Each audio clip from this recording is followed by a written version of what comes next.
10개월 강의하면서 정리하는 얘기를 해드려야. 저는 원래 제가 설교 시간에는 굉장히 진지합니다. 제 인상도 더럽지 않습니까? 선한 인상은 아니거든요. 사실은 사람은 굉장히 착한데, 착하고 순하고, 항상 웃고 이런데, 웃는데도 이게 인상이 더러워가지고 오해를 많이 받는데, 설교 시간에는 제가 설교 시간, 저는 개인적으로 설교 시간에 농담하고 이런 거 굉장히 싫어하거든요. 그래서 농담을 하는데 저는 설교 예화도 할 거 없고 아무도 없고 이제 오늘 성경 해석과 적용 외에는 이제 없는데 강의는 또 아주 재밌게 합니다. 재밌게 모르겠는데 재밌게 하려고 하겠습니다. 혹시나 선생님 모습 들어보니까 저분은 그냥 웃긴 스타일이더라 이렇게 오해하지 마시고 저희 교회에서는 아주 진지하게 설교 시간에 사랑하는 성도 여러분 뭐하죠? 의도를 아는 게 중요하다. 본격적으로 자 이제 서론입니다. 한 50분 지났는데 서론 이제 하도록 하겠습니다.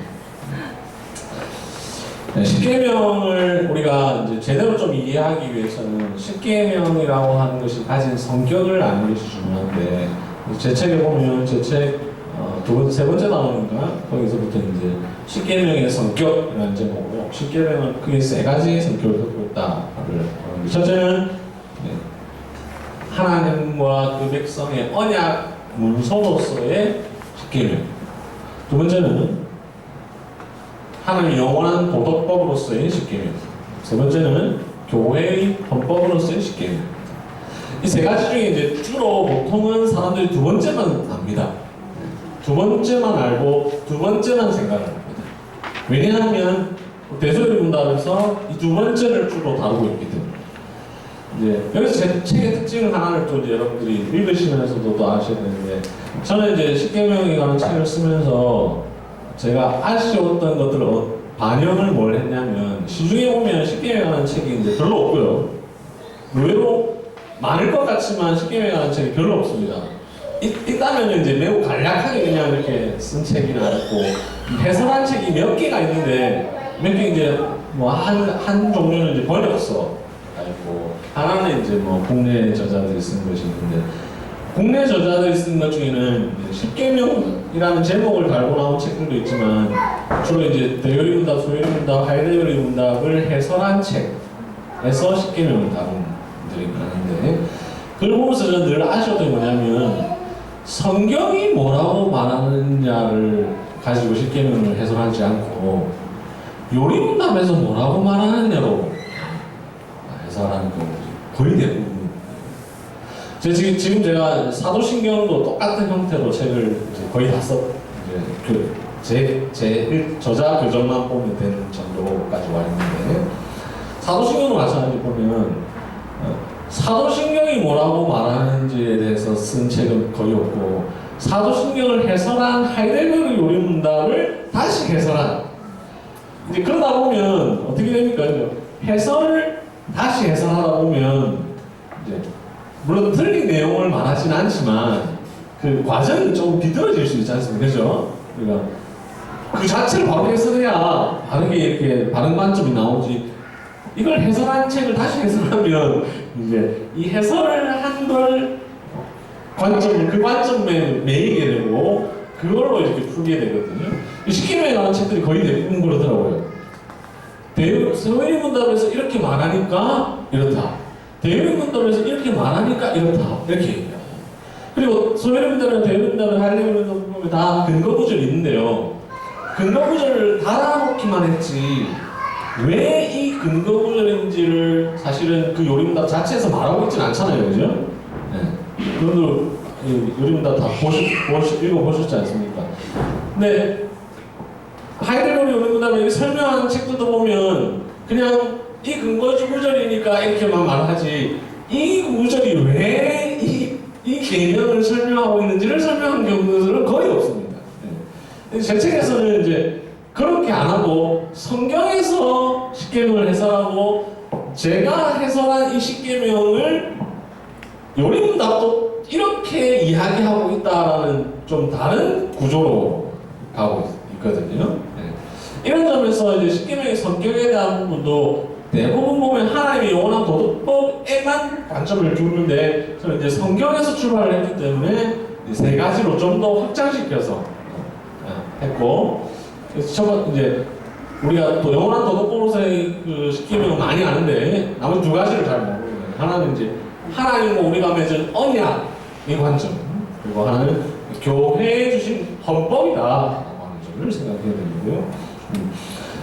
첫 번째, 하나님과 맺은 언약의 문서로서 준 것이다라고 하는 점을 이제 책에 보면 제가 수많은 성경 구절들을 열거하면서 십계명을 성경에서 언약이라고 말했다고 하는 것을 제가 쭉 이렇게 비교하면서 이렇게 풀어놓은 책을 보시면 알 것입니다. 그냥 우리가 이제 성경 보면 십계명이라고 말을 해야 될 곳에 내가 너희와 맺은 언약 이렇게 표현을 하거든요. 그거는 십계명이란 하나님과 우리가 맺은 언약이다라고 하는 사실을 우리에게 보여줍니다. 그리고 이게 이제 실제로 그 성경 신학적으로 보면 1900년대, 50년대쯤에 매우 중요한 고고학적 발견이 나타나는데 고대 근동의 히타이트 조약이라고 하는 것이 있는데 그 조약을 보면 이제 뭐냐면 그 전쟁을 벌이고 나서 이긴 나라와 진 나라가 서로 조약을 맺는데 그 조약을 보면 이제 니는 뭐 하고 나는 뭐 하고 이렇게 하면서 이제 문서를 작성하는데 그 문서와 십계명을 보면 매우 유사하다는 것을 볼 수 있습니다. 근데 이제 요것만 가지고 십계명이 언약 문서다라고 말하면 우리가 성경 해석에 있어서 가장 기본은 성경으로 성경을 해석해야 되지 않습니까? 그죠? 다른 어떤 고고학적 자료로 성경을 해석하는 것이 아니라 예를 들면 최근에 보니까 뭐 기사에 보니까 노아가 실제 인물이었다라는 증거가 나타났다. 그거 뭐 우리한테 별로 중요하지 않거든요. 왜냐면 그것 때문에 우리가 노아를 실제적 인물로 믿는 것이 아니라 성경에서 말하고 있기 때문에 믿는 거예요. 그럼 만약에 노아는 실제적 인물이 아닌 걸로 나타났다 해도 실제적 인물이죠. 옛날 제가 누가 불신자 중에 한 분이 그때 어떤 게 있었냐면 예수님이 결혼했다면서 뭐 이렇게 그게 어디 딱 자료가 나왔다고. 그래서 아니 예수님 결혼 안 했다는 자료가 더 많은데 뭐 예수님 결혼했다는 자료 내가 오늘 쓸게 그 예수님 결혼 안 했다고 내가 쓰면 그 예수님 결혼 안 했다는 자료가 되느냐 이렇게 이제 하니까 제가 아주 쉽게 설명한 거거든요. 그게 우리는 뭐가 나타나면 야 이렇게 하는데 그거 아닌 이야기도 많고 그거 했다고 해서 그거 우리가 믿을 수 있는 건 아니잖아요. 그래서 십계명이 하나님과 그 백성이 맺은 언약을 우리에게 가르쳐 준다라고 하는 사실은 성경에 이미 십계명을 언약이라고 표현하는 것들이 많이 있고 그리고 이제 그것을 좀 더 우리에게 좀 더 이해하기 위해서 알려주는 것이 이제 고대 근동 히타이트 조약이라고 하는 것을 보면 그런 것이 있다. 그러니까 십계명이 하나님과 우리가 맺은 언약이라는 점을 이해하는 것이 왜 중요하냐 이게 이제 중요한데 하나님께서 처음 출애굽한 백성들에게 십계명을 주신 것은 돌판에 심어서 새겨서 주셨잖아요, 그렇죠? 근데 형식적으로 그렇지만 사실은 우리의 마음에 이미 새겨주신 겁니다. 하나님께서 우리를 하나님의 언약 백성으로 삼아 주실 때, 하나님께서 우리를 구원하실 때에 이미 우리의 마음의 신비에 그 히브리서를 가지고 이제 제 책에 보면 자세히 설명해놨는데. 하나님과 우리가 언약 맺는 순간 새겨주신 거예요. 그래서 우리는 모세처럼 십계명을 돌판으로 받은 사람들은 아니지만 이미 이것이 여전히 우리에게 유효한 이유는 하나님께서 우리의 마음의 신비에 이미 새겨주셨기 때문입니다. 그래서 이런 점에 있어서 십계명을 언약 문서로 이해하는 것이 중요하고 또 하나는 십계명을 왜 지켜야 합니까? 라고 할 때 사람들이 가진 오해들이 있다고 했지 않습니까? 십계명 지키고 복 받습니까? 십계명을 지켜야만 구원 얻느냐? 뭐 이런 것을 생각하시는 분들 아닙니다. 왜 아니냐? 그래서 우리가 언약 문서로 받은 것이기 때문에 하나님과 이미 언약 맺은 이후에 우리에게 주신 법이기 때문에 이 법을 지켜야만 구원 얻고 지켜야만 복을 받는 것은 아니라는 거죠. 이미 우리는 하나님으로부터 구원을 받았기 때문에 십계명을 지키는 거죠. 그래서 십계명을 이제 율법의 그 관점에서 생각할 때에 특별히 개혁주의교에서는 율법의 제3용도, 왜 하나님이 우리에게 율법을 지키라고 주셨느냐 하면 삶의 표준으로서의 율법. 구원받은 백성들이 이 세상을 어떻게 살아가야 할 것인지가 필요하잖아요, 그죠?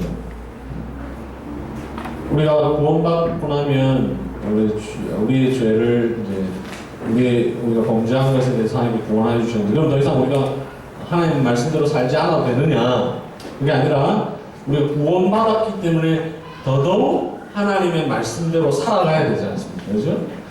그래서 이 십계명은 구원받은 신자들이 이 세상에서 어떻게 하나님 나라의 백성답게 살아갈 것이냐 하는 것을 가르쳐주기 위한 내용이죠.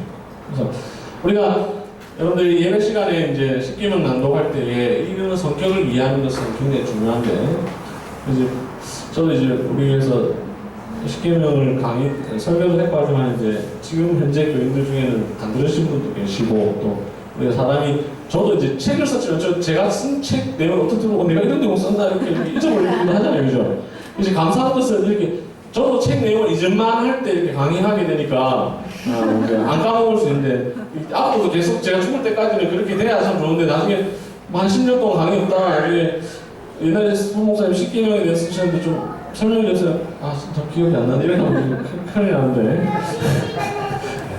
네, 우리 교회에서 이제 십계명 낭독을 하는데, 교인들이 지금 하면서 우리 다 같이 기도합시다, 뭐 회개 기도합시다 할 때, 이거 알고 기도할까, 이제 이런 의문들을 제가 스스로도 좀 가지는데, 우리가 이제 그 낭독할 때 늘 가져야 될 여러 가지, 이 짧은 시간에 생각을 많이 해야 되거든요. 십계명 낭독하면서 내가 지난 한 주간 이 말씀대로 잘 살았는가, 뭐 이런 생각하고, 또 뭐 회개할 것인가 이런 생각. 그 중에서 하나가 이제 내가 이 세상에서 하나님 백성답게 사는 데 있어서 이 말씀이 표준으로서 작용했느냐, 그걸 생각을 하면서 우리가 십계명 낭독을 해야 되고, 그러면서 우리가 죄의 공적인 고백을 하고 이렇게 해야 되죠. 두 번째로 하나님 영원한 도덕법으로서의 십계명이라고 하는 것인데, 그래서 앞서 십계명이 출애굽기에서 처음 주어졌지만 이미 주어졌다라고 하는 사실을 창세기 9장을 통해서 보잖아요.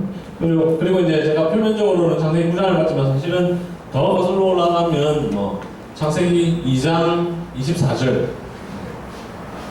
남자가 부모를 떠나 아내와 합하여 한 몸을 이룰지어다 라는 말씀을 사실은 7계명의 근본 원리로 저쪽에서 설명하고 있는데, 이미 사실은 그 계명이 주어졌는데 왜 십계명이 출애굽기에서 주어지기 전부터 있었느냐라고 할 때에 이해하기 가장 좋은 관점이 하나님의 영원한 도덕법이라고 하는 것이죠.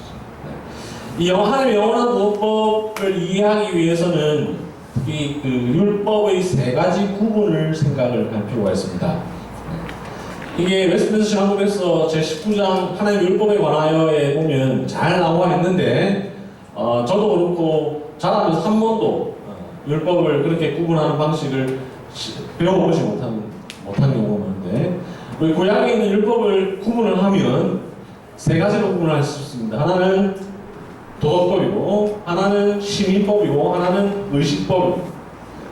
이것은 사실은 획일적으로 구분할 수 있는 것은 아니고, 또 성경이 우리에게 그렇게 구분해주고 있는 것은 아니고, 성경에서 말하는 그 율법의 내용적인 면을 볼 때에 크게 우리가 구분하자면 그렇게 세 개로 구분을 할 수가 있는데요.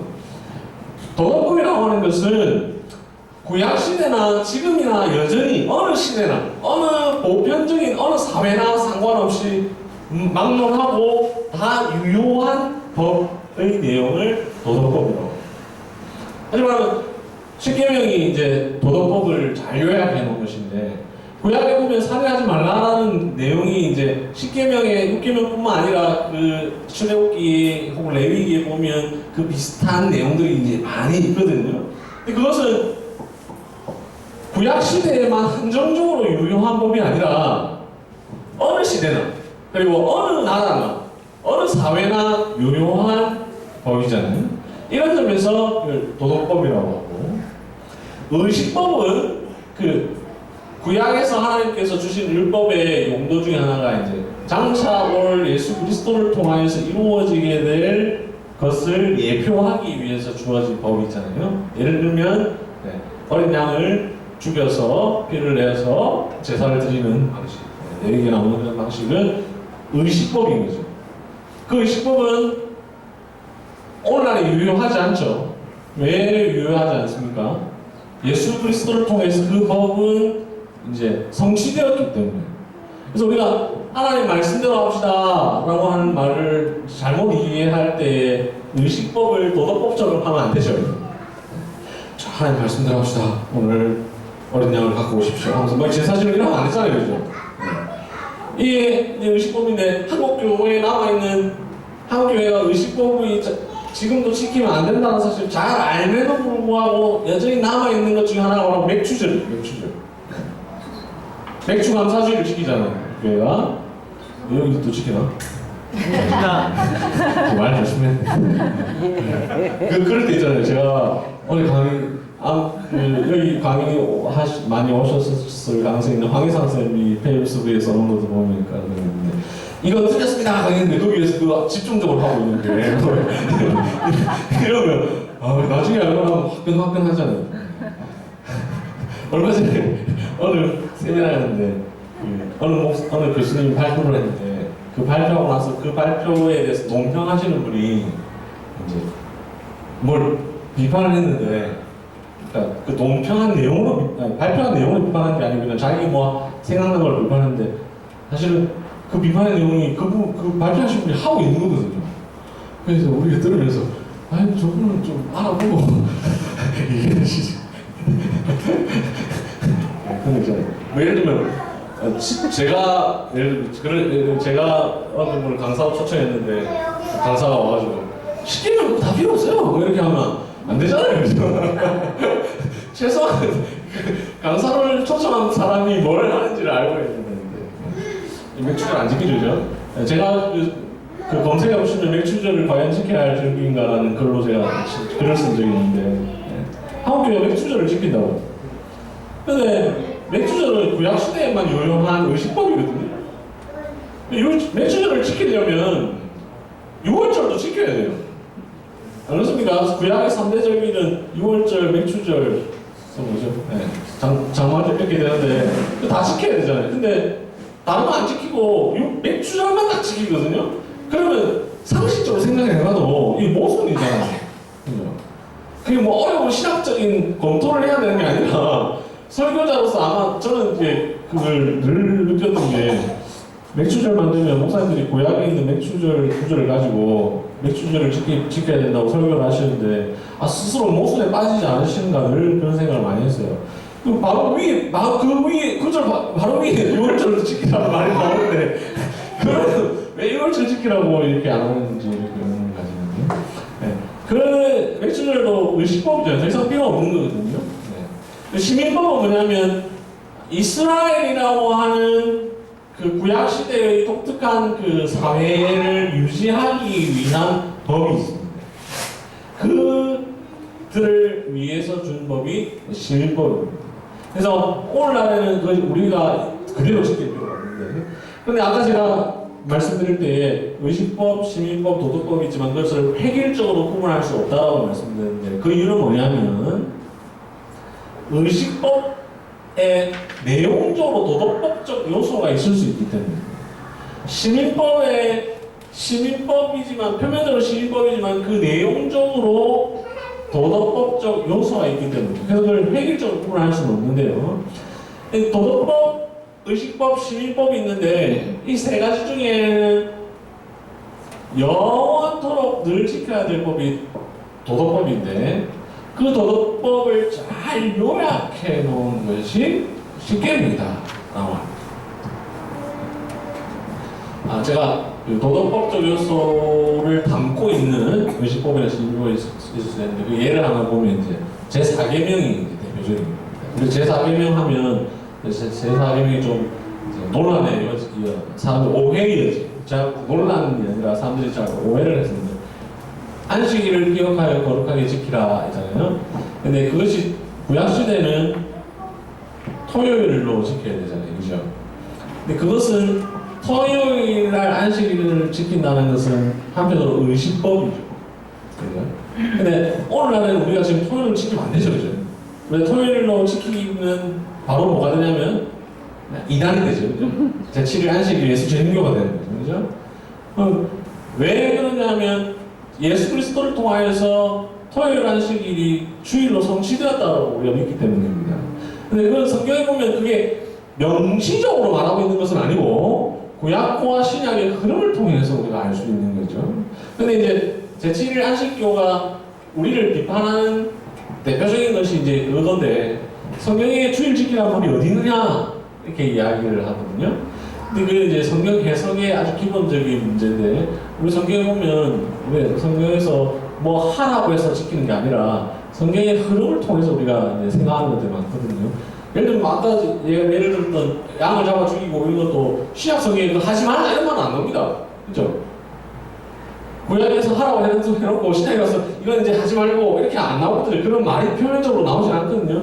그런데도 우리가 하지 않는 이유는 신약의 그 흐름을 통해서 구약 시대와 신약을 통해서 이 의식법이 바뀌었다는 사실을 알기 때문이죠. 이제 우리가 안식을 지키지 않는 이유도 이제 그런 이유인데, 그 제사 계명은 한편으로 의식법적 요소가 있습니다. 토요일을 지킨다고 하는 것.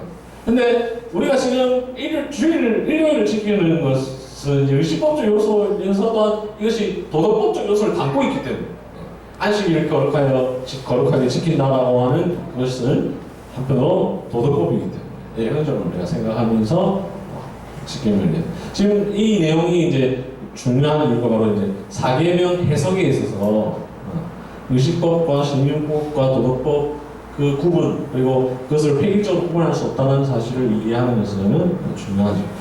세 번째로 십계명의 성격 관련해서 우리 식사는 몇 시부터입니까? 예, 12시. 12시요?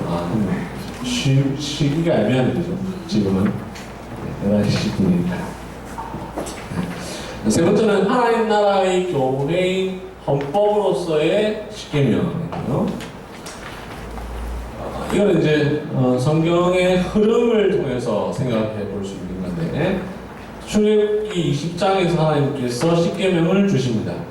근데 그 일이 있기 전에 무슨 일이 일어나냐면 이스라엘 백성들이 출애굽하는 일이 일어나고, 그러면서 19장에 보면 내가 너를 제사장 나라, 거룩한 나라로 세우겠다 이렇게 말씀을 하시고 나서 십계명을 주십니다. 하나님께서 이스라엘 백성들을 출애굽시키는 일은 우리가 이제 보통 일반적으로는 매우 단편적으로 우리의 구원과만 생각하는 경우가 많지만, 사실은 하나님 나라로서의 이스라엘을 세우시기 위한 하나님의 방법이죠, 그죠? 이것은 어느 날 갑자기 일어나는 일이 아니라 사실은 과거에 창세기 12장에서 하나님께서 이미 약속하는 거죠. 내가 너 큰 민족을 이루고 라고 하나님께서 아브라함에게 약속하셨는데, 그 민족이라는 말은 다른 말로 나라. 이미 하나님께서 나라 몇 개월입니까? 몇 개월이에요? 4살이에요. 제가 결혼은 좀 했는데 애를 늦게 낳아가지고 제 아이가 지금 18개월이거든요. 결혼 9년 만에 애를 낳아가지고 힘듭니다. 애는 젊을 때 낳아가지고 젊을 때 그 유회무 교수님이 쓴 헌법 해설이라는 책에 보면 제7계명을 해설하면서 이런 내용이 나옵니다.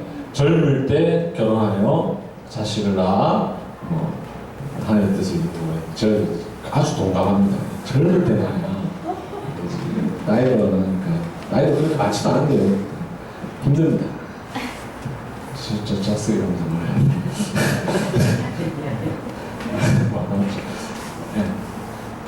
창세기 12장에서 하나님 나라를 세우기로 하는, 이걸 이제 우리 사실은 성경신학적으로 좀 이해할 내용들이 많은데, 11장에 보면 사람들이 뭘 하죠? 11장에, 창세기 11장에 아주 대표적인 사건이 바벨탑 사건인데 많은 사람들이 우리 어릴 때부터 바벨탑으로 배웠기 때문에 탑에 자꾸 관심을 두는데 사실은 탑이 핵심이 아니고 도시가 핵심이거든요. 바벨이라고 하는 성읍을 건설하는 성을 쌓으면서 그 안에 탑을 하나 쌓는 건데 우리 어릴 때부터 바벨탑만 배워가지고 자꾸 이제 이게 참 어릴 때부터 뭘 배웠냐가 굉장히 중요한데 의식 속에 바벨하면 탑을 생각하게 되는데 사실은 그 본문의 핵심은 탑으로 보게 되면 그 본문을 이해할 수 있을지 몰라도 창세기 전체를 이해하는 데는 굉장히 방해가 됩니다. 창세기 11장은 사람들이 바벨이라고 하는 성을 쌓는데 성읍을 건설하는데 그 성을 쌓는다는 것은 이제 그 시대는 이렇게 뭐 성벽을 이렇게 건설하는 게 있지만 우리 시대의 관점으로 생각할 때 도시를 하나 세운다는 거거든요. 근데 그 일이 있고 나서 무슨 일이 벌어지냐면 하나님께서 아브라함을 부르셔서 내가 너를 큰 민족을 이루게 하겠다라고 하는데 그건 뭐냐면 사람들은 바벨이라는 도시를 쌓았는데 하나님은 내가 내 나라를 세우겠다라고 하는 약속으로 아브라함을 부르신 거거든요. 그리고 그 창세기 12장 이후의 역사는 하나님께서 그 나라를 세우고자 하는 일이 차근차근 진행되어져 가는 것을 보여줍니다. 11장은 그냥 순간적으로 팍 도시 하나 팍 만들지만 하나님은 이제 매우 천천히 제가 최근에 이제 창세기를 강의를 끝냈는데 하면서 이제 그 창세기의 의미를 더 깊이 이제 좀 생각을 하게 됩니다.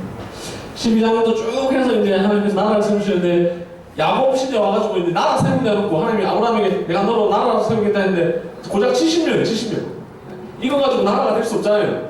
근데 출애굽 1장 딱 가니까 이게 이제 나중에 장정만 60만이 되고 쫙 많아지는 엄청나게 커지게 되고 이제 나라로서의 그 가출 정도가 되니까 이 사람들을 출애굽시키셔서 내가 너를 제사장 나라가 되게 하겠다 라고 말씀하시고 그리고 나서 뭘 주시냐면 십계명을 주신다는 거죠.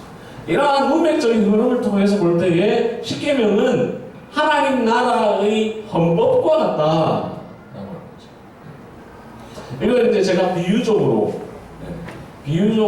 제 책에 보면 우리나라의 헌법 제정과 미국의 헌법 제정의 관계를 가지고 제가 설명을 하는데 이제 좀 쓰면서 제가 비하인드를 늘 조심할 게 뭐냐면 대한민국의 이제 정치적으로 문제인 게 건국적이냐 광복적이냐 이런 게 되잖아요. 그죠? 그래서 제가 설마 그렇게까지 비판하는 사람이 뭐 있을지 없을지 모르지만 그래도 혹시나 그런 비판을 받지 않으려고 이제 비유적으로 사실은 언급한 건데 그 엄밀함 때문에 이제 오해를 받을 수 있을까 걱정을 했는데 아직까지 그렇게 말씀하시는 겁니다. 대한민국이라고 하는 나라가 이제 정부 수립이 될 때에 정부 수립을 하기 전에 무슨 일이 일어나면 헌법 제정을 하잖아요. 우리 이제 오늘은 현충일이라서 쉬는데 이제 7월 달에는 휴일이 없죠. 안타깝게도 휴일이 없어졌습니다.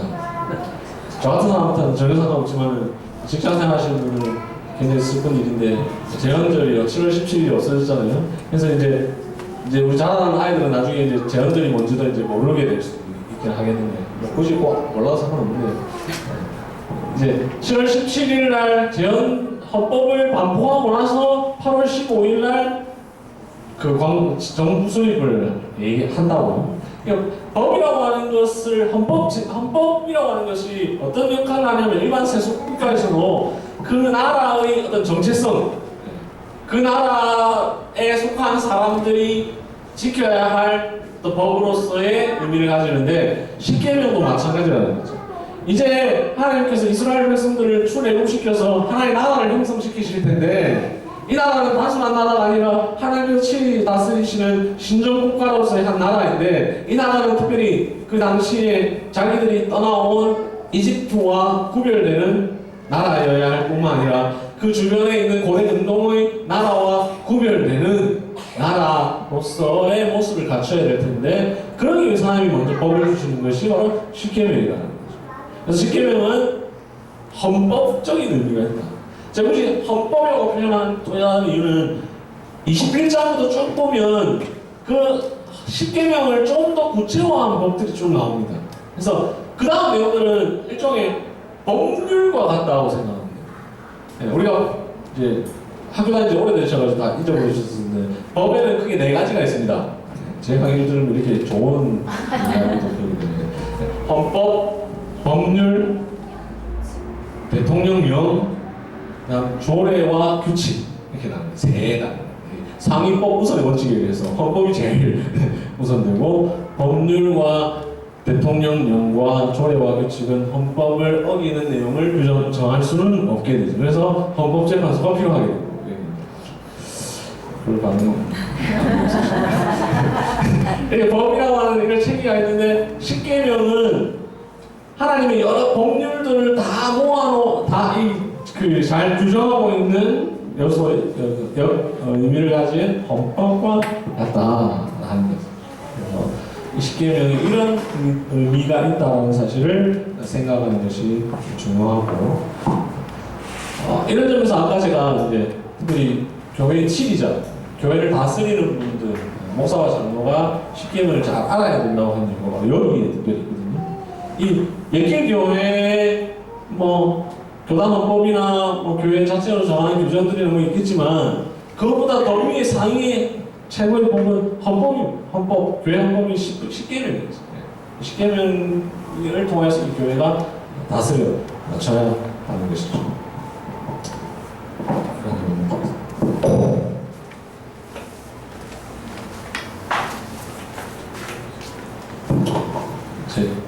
재밌습니까? 네. 반응이 다들 좋으신 것 같습니다. 되게 보면 강사도 표정이 더럽기 때문에 정중들도 막 별로 안 좋을 수 있는데 다행히 여러분들 이제 반응이 굉장히 좋으시고 잘 웃어주시고 하시죠. 네, 십계명을 우리가 제대로 이해하기 위해서 십계명 자체의 성경에 대해서 해보고 자, 지금까지 한 내용이 제 책 48페이지까지 이제 지금 마치시고 지금 집에 가시는 분들은 49페이지부터 집에 가서 읽으시면 지금 집에 가시면 이제 49페이지부터 다 읽어야 됩니다. 네. 다 마치고 가시면 책은 그 집에 꽂아 두시면 됩니다. 그런 의미가 있습니다. 네, 49페이지에 있는 내용들을 좀 생각해 볼 텐데 십계명을 이해하기 위해서 이제 몇 가지 알아둬야 될 것들이 있는데 첫째는 이제 십계명은 표면적으로 율법이지만 그것은 복음적인 내용도 담고 있다라고 하는 점을 우리가 생각을 해야 됩니다. 네, 간혹 보면 그 예배 순서에 보면 십계명을 낭독하는 순서들을 포함시켜 놓은 교회들이 있는데 그런 교회가 참 많지 않은데 근데 사실 이거는 과거에 한국 교회에서 사실 다 했던 겁니다. 지금도 보면 좀 보수 아까 전주 안디옥 교회에서 오신 목사님 그 교회는 십계명 낭독합니까? 안 합니까? 네. 저는 이제 전주 안디옥 교회는 제가 들어본 지가 아주 오래된 교회인데 그 대외적으로 이렇게 뭐 많이 하는 교회잖아요. 네, 이렇게 구제와 선교를 많이 하는 교회. 보통 이제 한국의 그 오래된 교회들 가보면 이제 교회 역사 모든 게 다르지만 역사를 좀 지나가면 본질은 다 빠지고 이제 형식만 남아 있게 되는 경우가 많은데 그래서 오래된 교회 가보면 이제 형식적으로 뭐 잘 남아 있는 것들이 있습니다. 그래서 예를 순서도 보면 아주 잘 남아 있는 영락교회 같은 데 가보면 서울의 영락교회 아십니까? 네. 한경직 목사님 목회했던 그런데 그 교회 가보면 엄청 그 교단이 통합층이거든요. 전주에 통합층 많잖아요. 근데 통합층이 스펙트럼이 굉장히 다양한데 보통 이제 우리의 인식은 이제 일반적으로는 통합층 하면 굉장히 막 열려있고 이런데 그 영락교회 가보면 엄청 보수적입니다. 엄청 보수적인데 예배 순서 이런 거 다 보면 보수적인데 십계명이 다 있어요. 많은 교회들이 있는데 하여튼 요즘에도 이제 십계명을 예배 순서에 포함시키는 경우들인데 그 제목에 이렇게 해놓은 경우들이 있습니다. 율법의 선포 이렇게 하는 경우인데 왜 그렇게 했는지 좀 저는 잘 모르겠는데 그게 이제 틀린 말은 아니지만 오해를 줄 수가 있죠. 네. 십계명은 단순한 율법은 아니거든요. 네. 아까도 말씀드린 영원한 도덕법으로서의 의미가 있는데 십계명에 이제 나중에도 보면 이제 율법의 세 가지 기능, 네. 죄를 깨닫게 하는 기능, 죄를 억제하는 기능, 죄를 깨닫게 하는 기능, 삶의 표준으로서의 기능 이 세 가지가 있는데 여러 가지 의미를 다 주고 있기 때문에 단순히 율법의 선포라고 말할 때 이제 우리가 오해를 할 수 있는데, 십계명은 표면적으로 율법입니다. 뭐 하지 말라, 뭐 하지 말라, 뭐 해라. 근데 그 속에는 그것을 통해서 우리에게 주고자 하는 복음적 요소들이 있다라고 하는 사실을 생각해야 돼요. 다음으로 구원 얻기 위한 것이 아니다. 분명히 해야 합니다. 분명히 성경에 보면 우리는 믿음으로 말미암아 구원을 얻는다는 사실을 분명히 강조하고 있습니다. 그럼에도 불구하고 사람들이 오해를 합니다. 십계명을 잘 지켜야만 구원을 얻느냐. 그것이 아니다. 구원 얻기 위해서 우리가 지키는 것은 아니라는 거죠. 세 번째가 이제 제 책에서 세 번째와 네 번째 같이 이렇게 이야기하는데, 율법의 세 가지 기능, 그리고 십계명의 세 가지 기능인데, 첫 번째는 죄를 억제하는 기능, 두 번째는 죄를 깨닫게 하는 기능, 세 번째는 삶의 표준과 법칙을 제시하는 기능. 이게 이제 우리 종교개혁자들이 율법의 3용도, 세 가지 용도, 첫째 용도, 둘째 용도, 셋째 용도. 제가 이 책을 쓰면서 검색을 해보고 막 봤는데, 이걸 잘 정리해 놓은 아티클이나 잘 없어요. 되게 막 복잡하게 이해가 좀 어렵게, 그거 읽고 다시 공부를 좀 더 해야 되는데, 그래서 제 책 자랑을 이렇게 하는 겁니다. 율법의 3용도를 가장 쉽게 잘 정리해 놓은 책입니다. 그걸 성경 공문을 가지고 이해할 뿐만 아니라 재밌습니다. 웨스트민스터 신앙고백서 19장에 나와 있는 내용을 가지고 쫙 정리를 쫙 이렇게 해놨습니다. 그리고 멜라니통과 루터가 뭐라고 얘기했고 칼빈이 뭐라고 얘기했는지까지 쫙 정리를 잘 해야 돼요. 네, 율법은 크게 세 가지가 있는데, 첫째는 죄를 억제하는 기능입니다. 그러니까 이렇게 하지 말라 하면 있으니까 저거 어기면 안 되겠구나 하면서 자동적으로 죄를 안 짓게 되는 것이 거죠. 우리 일반적인 법도 마찬가지입니다. 그렇죠? 왜 사회에서 법을 제정합니까? 이거 하면 처벌하기 위한 것도 있지만 이거 하지 못하도록 하는 거잖아요. 그렇죠? 예를 들면 사형제도라는 것이 여전히 이렇게 의미를 가지고 있어야 되는 것 중에 하나는 이제 우리 대한민국은 이제 최근 몇 년 동안 사형을 집행하지 않아서 실질적 사형 폐지 국가인데, 그럼에도 불구하고 사형제도를 폐지하지 않고 그대로 두는 이유는 이렇게 하면 사형을 당한다는 사실을 알면은 그 죄를 안 짓게 되거든요. 그죠? 두려워하게 되는 거거든요. 그래서 그 법을 두는 거죠. 우리 법이라는 것이 어기면 처벌하기 위한 것도 있지만 억제하기 위한 것도 있는데, 하나의 율법도 마찬가지예요.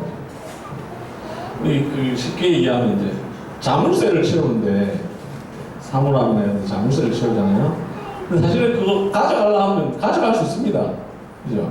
뜯으면 되죠. 근데 이제 사물함 자물쇠를 채워놓는 것 중에 좋은, 우리가 이제 누구나 가져갈 수 있다는 사실을 알면도 불구하고 채워놓는 것이 유익한 이유 중에 하나는, 그 채워놓으면 그러니까 없으면 그걸 훔쳐가려고 했던 사람이 그게 있음으로 인해서 그게 좀 더 억제되는 그런 게 있잖아요.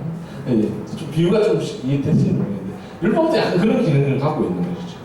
두 번째는 죄를 깨닫게 하는 기능입니다. 이것이 이제 잘 이해하는 것이 특별히 목사님이 이제 아셔야 되는데, 왜냐하면 왜 십계명을 설교하느냐 할 때에 이제 십계명을 가르치고 설교하는 사람이 어떤 의도를 갖고 하느냐가 굉장히 중요하잖아요, 그죠? 똑같은 이야기를 하더라도 어떤 의도를 가지고 하느냐, 아니면 그 의도가 없느냐에 따라 완전히 달라지는데, 이제 제 책에 아마 안 썼지 싶은데 어느 교회에서 목사님이 이제 십계명을 1년 동안 설교했더니 교인이 다 떠났답니다. 그 왜 그렇게 했습니까? 그러니까 이거 하지 말라 이것만 자꾸만 이제 가르쳤던 거죠. 그 십계명의 의도, 많은 풍성한 의도를 생각하지 못하고 금지 우리를 얽매는 거로만 설교한 거죠.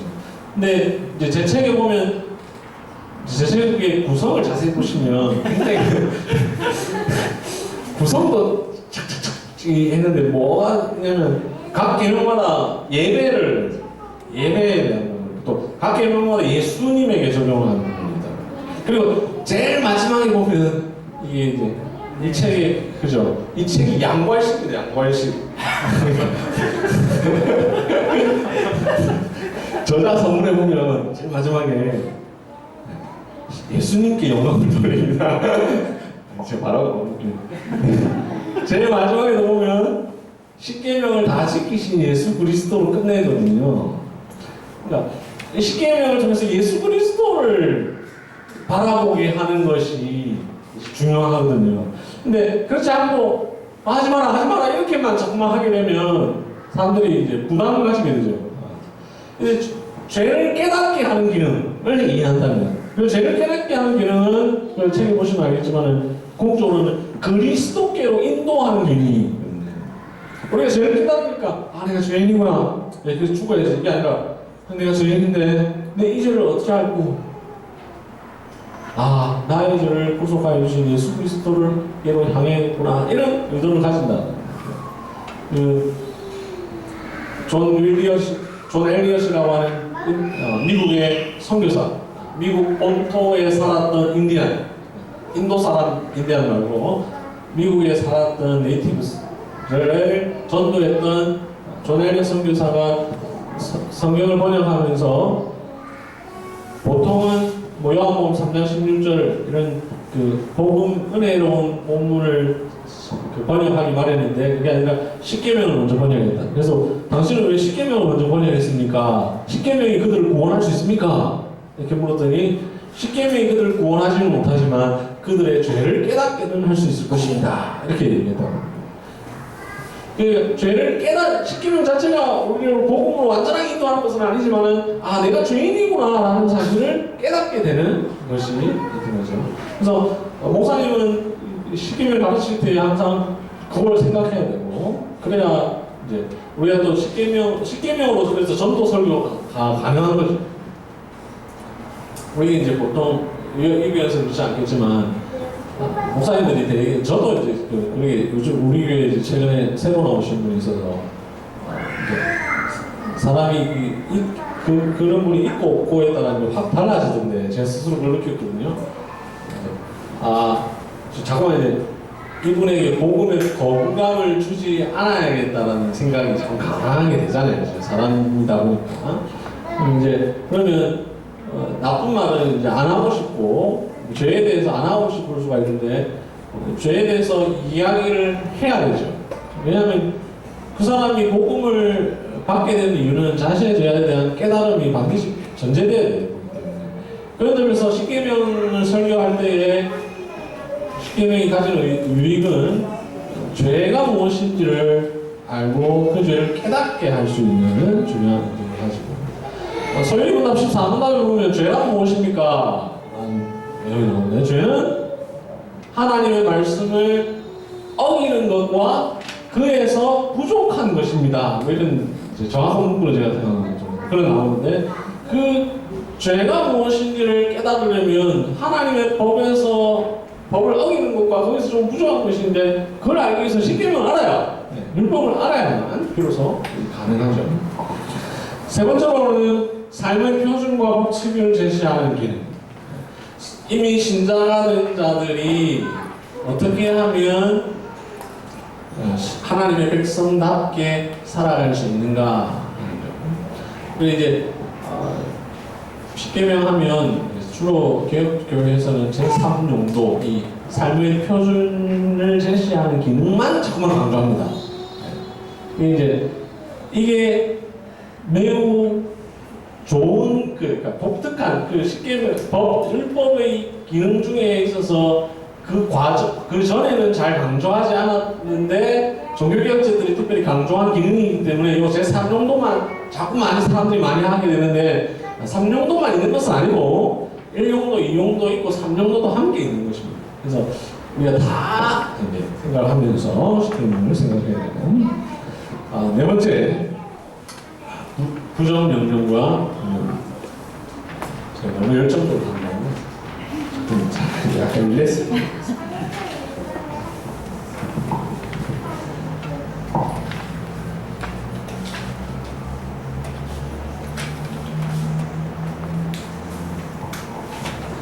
10계명은 제4계명과 제5계명을 제외하고는 다 부정명령, 무엇을 하지 말라라는 명령으로 되어 있습니다. 그죠?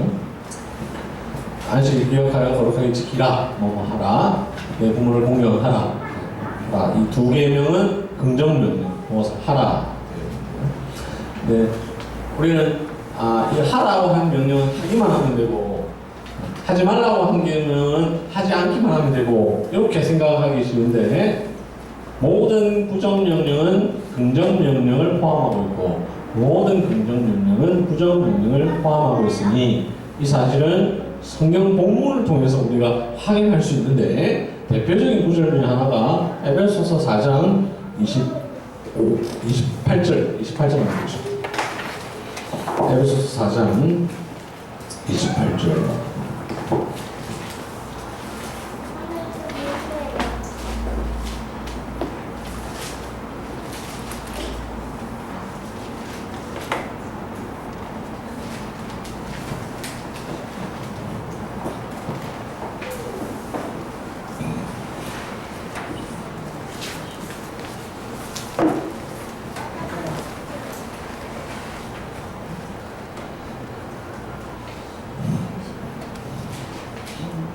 에베소서 4장 28절 한번 읽어보겠습니다. 시작.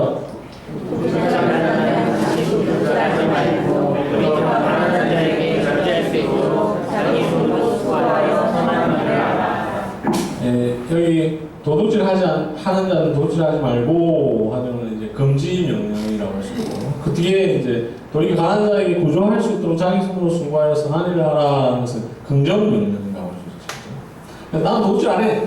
그러니까 뭐 잘 지켰어. 아니라 도둑질 안 하는 것으로 끝나는 것이 아니라 자기 손으로 수고하여 선한 일을 해야 하고 또 가난한 자에게 구조할 수 있어야 된다는 거죠. 그래야 내가 제 8계명을 잘 지켰구나 라고 생각할 수 있죠. 에베소서 4장 25절을 보면 바로 그 위에 그런즉 거짓을 버리고 각각 그 이웃과 더불어 참된 것을 말하라. 거짓을 버린다라고 하는 것이 이제 제9계명의 한 측면인데요. 제9계명인데 이웃에 대하여 거짓 증거하지 말라 하잖아요.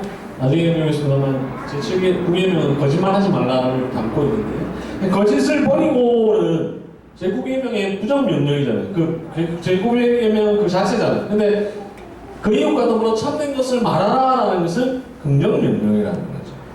신명기 6장을 보겠습니다.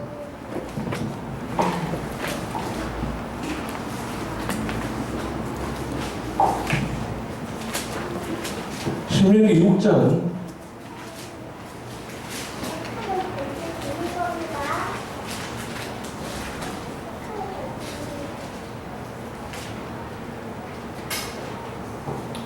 13절 14절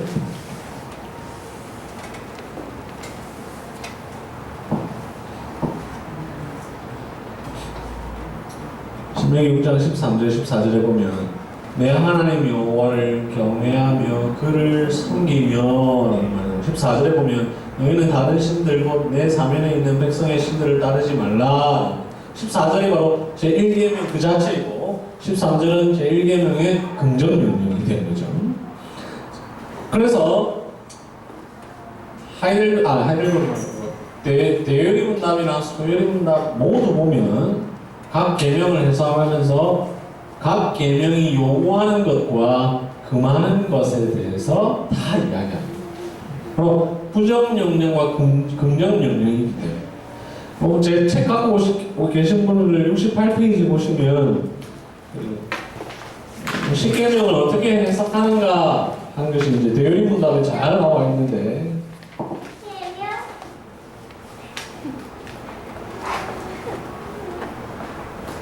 대열이 문답 99문답 제4항에 보면 의무를 명하고 있는 부분에서는 그와 반대되는 죄가 금하여졌고 죄를 금하고 있는 부분에서는 그와 반대되는 의무가 요구됩니다. 이렇게 나오잖아요.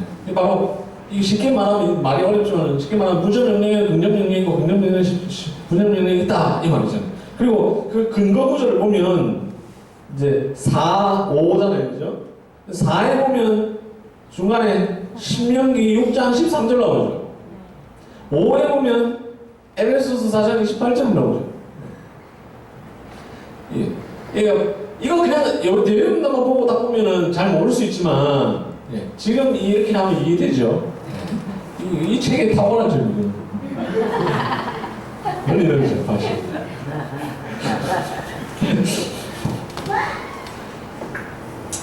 네, 시계명을 이해하기 위해서 알아야 될 것, 5번째로 각 계명 속에 담긴 의도를 이해하는 것이 필요하다는 점 생각이 되고, 또 하나 이제 덧붙일 것은 그 65쪽에 보면 나와 있는데, 우리 흔히 제 1계명부터 제 4계명은 하나님 사랑이고, 제 5계명부터는 10계명까지는 이웃 사랑이다 이렇게 생각하는데, 그거는 이제 기본적으로 틀린 말은 아니지만 그것이 우리에게 10계명을 이해하는 데 조금 방해가 될 수 있습니다. 네. 이런 점에서 이제 저는 이제 웨스트민스터 신앙법에서나 대열림답, 소열림답이 탁월하지만 그걸 절대화하는 것을 항상 조심해야 된다고 생각합니다. 우리 주변에 보면 개혁주의 한다고 하면서 그걸 성경처럼 신봉하는 분들이 간혹 있거든요. 그러니까 지금 이렇게 말하면 제가 이걸 무시하는 건 아니고 제가 아주 저는 가장 탁월한 것 중에 하나가 웨스트민스터 신앙법에서 대열림답이라고 생각하는데, 그것도 항상 조심해야 된다는 사실을 꼭 잊지 않아야 된다는 거.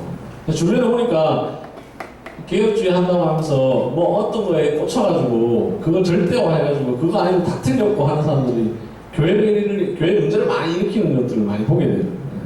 그것만 절대화하고 그게 마치 성경인 것처럼 우리는 성경이 가장 이제 우선이고, 근데 이제 성경을 이해하는 데 있어서 이게 아주 잘 되어 있고 아주 잘 설명하고 있기 때문에, 대열림문답, 하이덴벨 문답이나 대열림문답 보면 1계명부터 몇 계명은 하나님 사랑이고 몇 계명은 이웃 사랑이다 이렇게 생각하는 경우가 있는데, 우리가 그것을 조심해야 됩니다. 저는 이제 이 책에 보면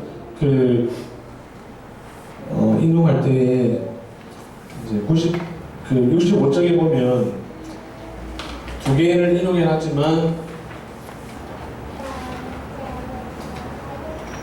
아니네, 제가 잘못되어 있습니다. 뭘 얘기하려고 했냐면, 그러니까 제가 이 책 쓰면서 가급적이면 웨스트민스터 소열림답, 대열림답이 문제가 있어도 그 문제에 있다는 사실을 직접적으로 언급하지 않으려고 저자의 세심함이